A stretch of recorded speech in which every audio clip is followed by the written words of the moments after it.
You from Flagstaff? Scottsdale. Have you been to I've Flagstaff? been to Flagstaff. Seriously? Yeah, loved it. You've been to Flagstaff? Yeah, on our Driving honeymoon. through or for what? We drove across America for our honeymoon.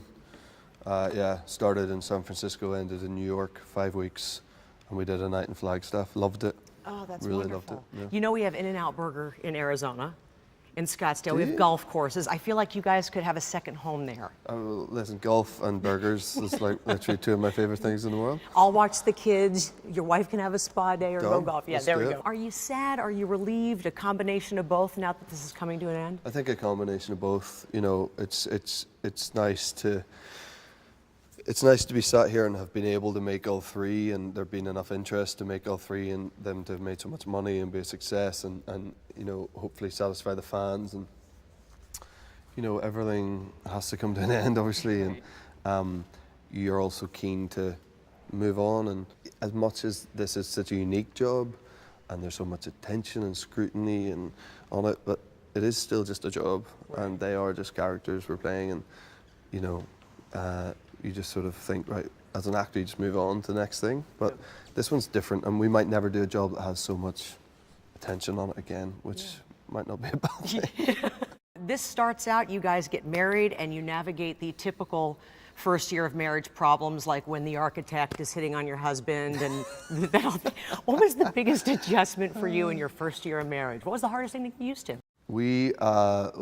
My wife got pregnant very early on in our first year of marriage, so that becomes all encompassing. It all becomes all about that, I guess. And I mean, we lived together for a long time before, so I sort of feel like marriage didn't really change like our day to day, and I still feel that. You know, we're about to celebrate our 5th wedding anniversary. Aww. And I still feel the same. I just feel like I'm just living with this like amazing person who I love and who's like my mate, and now we have these 2 beautiful little girls in our life. But I think that because the pregnancy happened in our first year, that feels like that took all the attention and maybe took some of the whatever pressure could potentially be put on us away from us in a way, you know.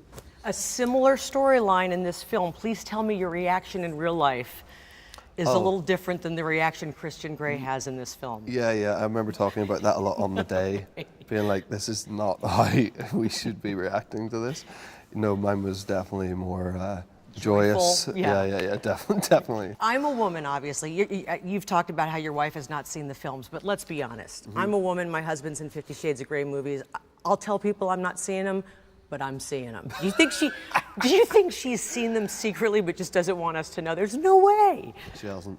She said one time I was away filming something else last year, maybe. I was in Budapest for a while, and I think she said, you know, it comes up in so many different, suddenly it's on demand or whatever, and it pops up and there's an advert, you're looking for something else and it says, now available on demand.